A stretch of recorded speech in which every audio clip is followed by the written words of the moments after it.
నేను ఆ రోజు హైదరాబాద్ని అన్ని విధాలా అభివృద్ధి చేశాను. నేను దృష్టిలో పెట్టుకున్నది ఓల్డ్ సిటీ పక్కన ఎయిర్పోర్ట్ కట్టాను. మీరు గుర్తుపెట్టుకోవాలి, నేను దూరదృష్టితో కట్టాను అది కూడా.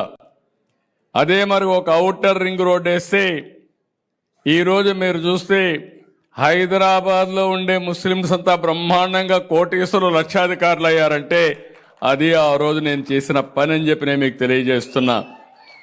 నేను ఎప్పుడూ ఒకటి చెప్పేవాడిని, హైదరాబాద్కి ఎవరు వచ్చినా నేరుగా పోయి ఓల్డ్ సిటీలో షాపింగ్ చేసే విధంగా పెరల్స్ని ప్రమోట్ చేసింది కూడా తెలుగుదేశం పార్టీ. హైదరాబాద్ బిర్యానీని కూడా ప్రమోట్ చేశాం.